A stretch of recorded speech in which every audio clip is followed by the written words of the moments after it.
There has been a total of 42 different managers to take charge in the Championship this season, and in today's video we're going to be ranking every single one of them. We have 6 different categories we're going to be throwing all of these Championship managers into, keeping it simple today. We got A, B, C, D, E and F. I'd be interested to hear from you before you hear my verdicts on each of these managers. A manager, or if you've had a few this season, which particular tier would you personally place them into of the clubs that you've supported? But without any further ado, let's jump in. We'll start out with Vincent Kompany, and he'll set the tone for the A tier. I'm putting him straight up there. He won the Manager of the Season award, and I think justifiably so in the end. The turnover of players that Burnley had in the summer transfer window was absolutely massive, and while they did spend a lot of money, knitting together a completely new group of players is so hard to do in a league as competitive as the Championship, considering it was a lot of players coming into the league who hadn't played this level before in England.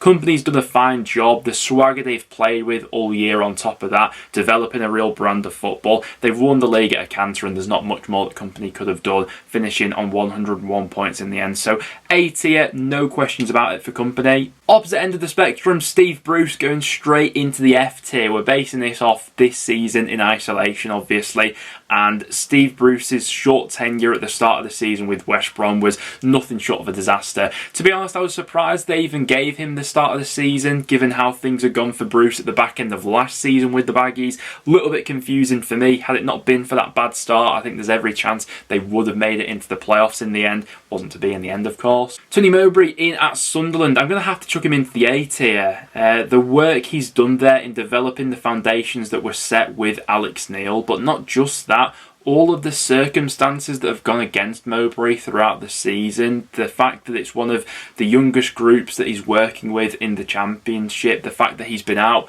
but he's been without his main talisman for the vast majority of the season in Ross Stewart as well, and generally speaking, the brand of football, Sunderland are, for me, one of the most enjoyable sides to watch in the Championship. So the fact he's got them into the top 6, regardless of what happens for Sunderland in the playoffs, I think he's deserving of that A tier. Carlos Corberán in at West Brom. I'm going to chuck into the B tier. Just fell short of the top 6 in the end, but was working, obviously, with a squad who were down in the depths of the relegation zone, sort of from where he picked them up from. Got them on a really consistent run. There were a few results towards the back end of the season where maybe tactically they could have tweaked a few things. I think they had sort of 3 losses in their last 5, didn't they, West Brom? But all things considered, I do think had Corberán been at West Brom from the start of the season, there's a very high possibility that they would have made the top 6, like we said before. John Dole Thomason, I'm going to chuck him into the B tier. Expectations changed throughout the season. I think he did really well, even initially, to get Blackburn challenging in and around the top 6, and the fact that Blackburn were a top 6 outfit for the vast majority of this season really speaks to how well of a job he's actually done. You know, I had them, as you saw earlier in the week, predicted to finish lower mid-table, but the bad run of form towards the end of the season I think could also be thrown his way as well. Some mistakes that they made along the way. To just miss out on the top 6 though, via goal difference, I didn't think Blackburn would be that close at the start of the season, and all things considered, I do think he's done a very good job there. Russell Martin in at Swansea. I'm also tempted to chuck him in the B tier as well. I think that run late on in this season has showcased what's possible with this group, and what's also worth considering with Martin is really the lack of resources he's had to work with. It's 2 transfer windows, the summer and January, where he really wasn't supported, and it just feels like a little bit of a missed opportunity for Swansea, because they're really not that far away from breaking into the top 6 and being that top 6 outfit under Martin. There was a period in the season, don't get me wrong, where he seemed to have lost it, but I think what sparked them back into life was that Derby Day win away at Cardiff. Ryan Lowe in at Preston. I'm going to chuck him into the C tier. I think this season for Preston was sort of what was expected, mid-table in the end, and a little bit of an up and down year with the momentum and how we rode it. The successive draws we had at the start of the season, how we were struggling to score. We then had a really low point at one stage in and around the start of 2023, but then picked it up with a decent run of results to maybe challenge for the top 6. But Like Martin, I think you could also throw at Lowe that he's not been financially backed like other managers have been in the Championship, but tactically Lowe lost it at one point of the season, and a lack of goals this season, particularly at Deepdale, has been really frustrating. But all things considered, I'd say C tier for Lowe. I think he's met expectations. Norwich City in general this season just has been an underachievement. I'm going to put Dean Smith into the D category. It's worth remembering that Norwich were in the top 6 when they parted company with Dean Smith, albeit a mile away from automatic promotion, and that was the ultimate aim for Norwich at the start of this season. There was a run of fixtures towards the end of Smith's time at Norwich as well in that December period where it just didn't look like he could turn things around and get people back on side. And David Wagner, it seemed initially like he had that run of results, a couple of brilliant away performances, I remember rightly, at the start of his tenure against Preston and Coventry, but things have unravelled for him later on, and he's actually got a lower points per game this season in the Championship than Dean Smith has. So I'm going to chuck him into the D category, as you could also argue that it's not his team that he's inherited and he's had to sort of work with what he's got available. But all things considered, I think both managers have underachieved for the resources they've had this season compared to the teams who have finished above them, or a lot of them that could be said. Slaven Bilic in at Watford, also going to chuck him into the D category. An underperformance in at Watford overall. If you were to have taken from when Bilic was appointed at Watford to the end of his tenure, Watford would have been 9th in the Championship, and for a team who have got, you know, some of the best players in the Championship and some positions and the resources of a parachute team that other teams don't have available. Bilic had a few false dawns where it looked like he'd finally got things clicking, but consistency was the major problem throughout his tenure there. Shota Arveladze, I'm going to put into the E category. Not brilliant, all things considered. A lot of resources being pumped into that whole squad in the summer. Big turnover of players. Of course, they did lose Keane Lewis Potter, but he struggled to knit all of that together, and Hull were a little bit of a mess at the start of the season. They were shipping goals for fun, one of the worst defensive records in the league, and they went a whole month under Arveladze without hitting the back of the net. So E category for me. Paul Heckingbottom, I'm going to have to chuck into the A tier. Nothing more he could have done. Got the best out of all of the players available to him, and I mean, this season's been pretty smooth sailing for the top two. There was that portion of the season where, you know, maybe Luton and Middlesbrough looked to threaten the top 2 places, but really from the off, as soon as the table was dictated, it has been Sheffield United and Burnley as the front runners. And considering Heckingbottom last season wasn't a popular appointment at the time, to have delivered a playoff finish from the situation he took over at last season and then automatic promotion,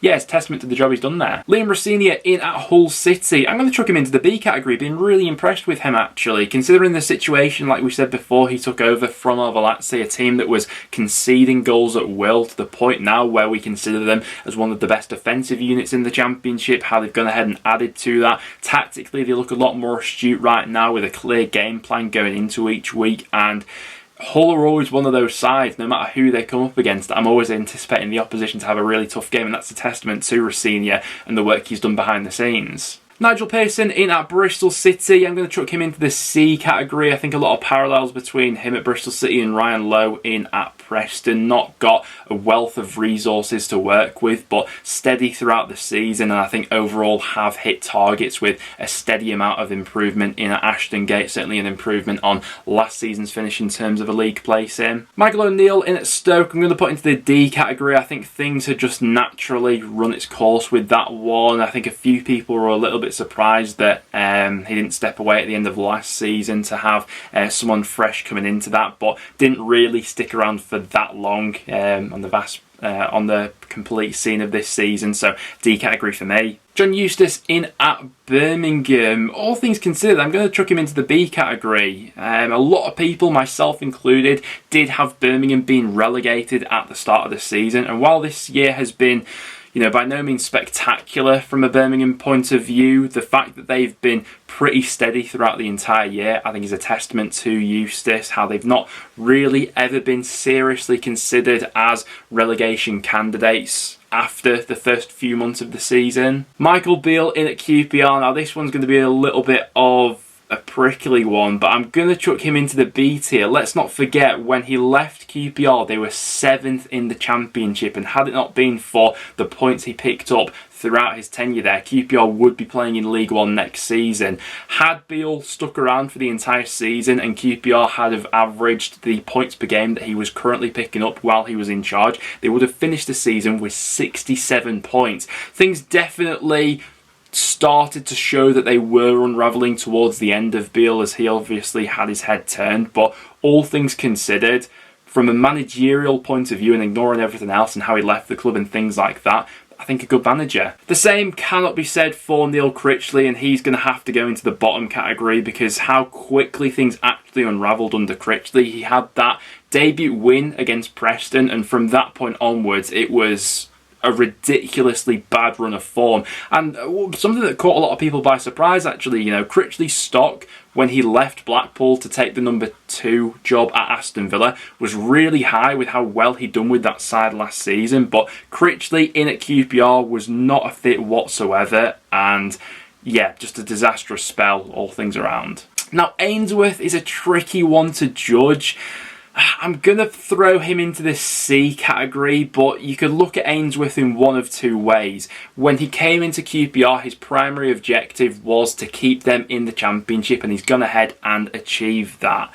You know, they were on a terrible run of form and he just needed to pluck a couple of results from somewhere. However, when you consider that had Ainsworth been in charge for QPR over the entire season, and we take the points per game he's picked up while being QPR manager so far, QPR would have been bottom of the table. I think finishing on 39 points if we take Ainsworth points per game and project it over an entire season.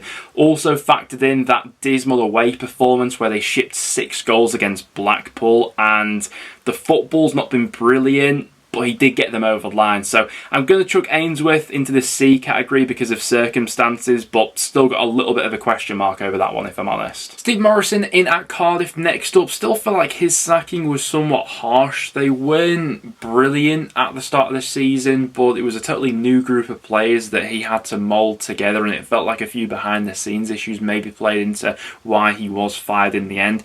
Overall, I'm probably going to have to chuck him into that D category. He didn't last very long into this season. He was sacked midway through September, so didn't really get that much of a crack at it. The Mark Hudson appointment was just a little bit strange at the time. I think I'm going to chuck him into the E category. While his points per game was similar to Morison's, if we take this season in isolation from both managers, the football on display wasn't great and they were sliding ever closer to the relegation zone, and he himself didn't last much longer. Then for Sabri Lamouchi, I think I'm going to chuck him into the C category. It's actually quite remarkable how similar each of the 3 Cardiff managers' points per game have been throughout the entirety of the season, so they've all contributed to the points they've got on the board, but Lamouchi's target was to keep this Cardiff side up in the Championship, and ultimately he has achieved that. The caveat worth throwing in there is that had it not been for that Reading point deduction, Cardiff would have been relegated, but then you can also fight back and say, well, Cardiff already knew they were safe towards the end of the season, so were maybe playing within themselves. But yeah, Lamouchi, going to chuck him into the C category. I think that's the fair spread of how I viewed each of the 3 managers in at Cardiff this season. Nathan Jones in at Luton, a tough one because he walked out midway through the season to Southampton, and then, I mean, the Southampton job was a total disaster for him, but we're just judging him off his Championship tenure this season, and I'm going to chuck him into the B category. Listen, Nathan Jones, he is a bit of a divisive character. A lot of people don't like him for his overall attitude, but he is the manager who put the building blocks in place for what Luton have gone on to achieve. I think when he left, they were just outside of the playoffs, only a couple points in it. It was still very close at that stage of the season, in and around, I think it was November when he left. So I'm going to chuck him into the B category, I think, for Nathan Jones. Similarly difficult one to judge for Paul Warne as well, because Rotherham actually had a really good start to the season under Warne. They only lost 1 of their opening 9 matches. Points per game wise, they were really good under him, but such a small sample size of games to judge him by. But I feel like as I've chucked Beale and Jones into that B category for having a good start to the season but not lasting it out with their clubs. Going to chuck Warne into that tier as well.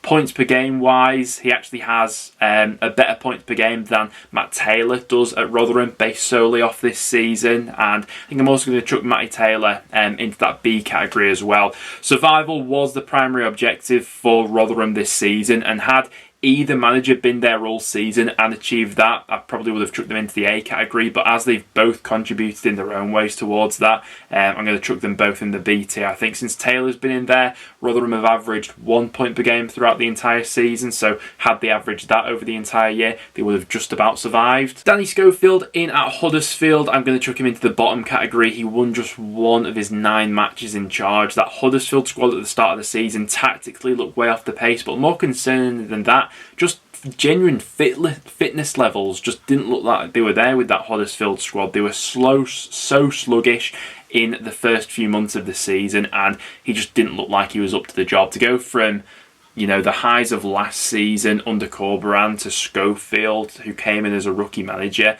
it just looked like it all came too soon for him. Mark Fotheringham, very divisive character. I'm not going to put him in the bottom tier. I'm going to put him into the E tier. While he wasn't the most popular of managers, and I think rightly so, for his overall sort of demeanour, the football Huddersfield were playing and stuff like that, he did pick up a few points in the end, which obviously have contributed towards Huddersfield's survival, but had he been in charge for the entire year, I think Huddersfield would have gone down. Then we get to the Magic Man, Neil Warnock, and I'm chucking him straight into the A tier. The job that Warnock has pulled off at Huddersfield this season is nothing short of miraculous. The points per game that Warnock has been averaging since walking in through the door at Huddersfield has been promotion form. Had Warnock been in there all season and they'd averaged the points per game they have under him, they would have finished 5th in the Championship this season, which is absolutely ridiculous considering the circumstances he walked in. I rated Warnock very highly coming into this season with the jobs he's done previously, but even I was saying at the time that this is too far gone for him. There's too much to do at Huddersfield, but somehow he got them out of it, and that deserves the A tier for me. After that, for Paul Ince, and he's a difficult one to judge, you know, because Reading caught a lot of people off guard with how many points they picked up in the first half of the season, but when things started to unravel, it was really bad at Reading. The overall brand of football wasn't great under Ince either. What Ince would argue is that he picked up sort of the points to keep them up in the Championship, and had it not been for that -6 deduction, they would be playing Championship football next season. But the winless run they went on towards the end of Ince's tenure there, how toxic things got towards the end, I think I'm going to chuck him into the D category. Overall, I mean, I didn't think it would be that popular of appointment at the time. I think they waited too long to get rid of him ultimately. Noel Hunt feels a little bit harsh to have him on this list, really. He walked into a mess. Didn't get any wins while as interim boss. I'm going to chuck him into the E category. It feels a bit harsh to put him into the F1 because he didn't have much time in the job. Michael Appleton in at Blackpool. I'm going to chuck him into the E category. There were times when he really seemed to be nailing it, and Blackpool seemed to be building towards something with some of the dynamic players they've got. You know, a few highlights being that Derby Day win they got against Preston, that bonkers 3-3 draw they had against Burnley, and there were spells under Appleton where they were playing some decent football, but the winless run they went on towards the end of Appleton's tenure was absolutely shambolic, and some other decisions that went against him. I think the E tier is fair. Worse than Appleton for me, though, I'm putting Mick McCarthy in the F tier. They tried to go in the complete opposite direction, go from a more progressive manager like Appleton, look to shore up them with someone like McCarthy, but that appointment was just horrific, really. Obviously, they did have the bonkers 6-1 against QPR in there, which I suppose was the high point of McCarthy's overall tenure, but I think they should have parted company way sooner than they did. Then for Stephen Dobby, I'm going to chuck him into the C category. He didn't keep Blackpool up in the end, but the limited games that he was entrusted with the managerial gig at Blackpool, he actually got them playing some decent stuff. And while you could argue the pressure was off towards the end of the season, in terms of points per game, far superior to that of both McCarthy and Appleton. And I suppose we'll never know, but it will be interesting to see if he does get the gig at Blackpool now. Rob Edwards, he is going straight into that A category. The formula that Jones had already got in place at Luton and the building blocks that he put in place, like we said before. Edwards took all of that and then just moved them on to this next level. A lot of people, myself included, were quite worried about Luton when Jones walked out on them again, but they got this appointment spot on, and the fact that, you know, he'd been burnt by Watford in the past to then come to Luton and do as well as he has done. Like we said before, regardless of how Luton do in the playoffs, he's done an amazing job this season and is definitely a contender to have been the manager of the season. He's in that conversation for me. Next up, we then get to the three Wigan managers. Liam Richardson first up, and it felt like Wigan had a reasonable start to this season, considering they were coming into the season. It felt like a little bit underprepared with the lack of investment in that squad, but things did unravel while he was there, and I think when he was eventually sacked, Wigan were 23rd in the table. On that verdict, I think I'm probably going to have to chuck him into the E category. It still felt a little bit harsh because he didn't get that back in the summer and what could have been, and maybe afforded a little bit more time. They then went to Toure, and that was nothing short of an absolute disaster. Kolo Toure, going to have to chuck him into that F tier. You could see originally what he was trying to do, make that Wigan side a little bit more progressive, playing out from the back and things like that, but the amount of goals they shipped during Toure's tenure there, no wins from his 9 matches in charge. There's no doubt that he has to go in the bottom tier. And then we get to Sean Maloney, the manager in charge right now. And to be honest, I'm going to chuck him into the C category. Had Maloney been in charge all season, I think he, while at Wigan, has averaged 1.11 points per game. And over an entire season, that reflects 51 points. So would have kept them up. Ultimately, there was too much to do by the point that he was appointed. But I think there is promise there with what a manager he could become in the future. Chris Wilder, I'm going to have to chuck him into the F category. He had a promotion-worthy Middlesbrough squad in and around the relegation zone at the start of the season. We've seen what Carrick's been able to do with that same team and formula since. And then what also doesn't help his case is he went in at Watford for the final few matches of this season. While there was still a chance of them getting into the top 6, but couldn't get a tune out of them either. But mostly because of how badly things started for Wilder in at Middlesbrough, and then how immediately things clicked into place when he left, I'm going to have to chuck him into the F tier. It was just such a massive underachievement, and the Watford gig didn't go his way either. Michael Carrick, in contrast to that, I'm going to chuck into the A category. Not more could have been asked of him this season from a Middlesbrough perspective. Yes, there was that period where we thought that maybe they would challenge Sheffield United for an automatic promotion spot, but I think that would have been asking far too much of both Carrick and this Middlesbrough squad, considering where they came from at the start of the season. The overall brand of football under Carrick has been brilliant to watch whenever they're on Sky. I normally thoroughly enjoy watching them, and very interested to see them against Coventry in the playoffs. Speaking of Coventry, it's Mark Robins up next. I'm also going to chuck him into that A category. Don't think anything more could have been asked of Robins this season. Coventry, under his stewardship, have gradually improved season upon season, but this is the year where they've really broken that glass ceiling above them. To go from, I think, 12th in the Championship last season with a real, lack of investment in the summer, it's worth remembering. This season has been, nothing short of miraculous from a Coventry point of view. All the problems they had at the start of the season with the false start they got off to in the relegation zone in the first couple of months, not being able to play any home matches and things like that. Robins has put all of that to the side. He's trusted the quality within the squad. And what was a really thin squad at one point of the season, let's not remember, when they had all those injuries accumulating. He's done an almost flawless job this season, and regardless of what happens in the playoffs, he's an A-tier manager. Gary Rowett, where do we place him after that collapse on the final day? I'll give him the benefit of the doubt, and I will chuck him into the B tier because I do think he's had Millwall punching, in and around the top 6 for the vast majority of the season, which you would say is maybe a little bit over expectations, considering the budgets and things like that. But to fall away in the manner of which they did, maybe you could drop him down to that C tier. We mention it in quite a few Championship Roundup videos, but everything since the latest international break, Millwall just haven't quite looked like the same side. But regardless of that, it was very slim margins in the end that they did miss out on the top 6 by, and I'm sure they'll be in and around that region next season under Rowett. Finishing things off then with Alex Neil. I think I'm sort of in the middle for Alex Neil. I'm going to chuck him into the C category.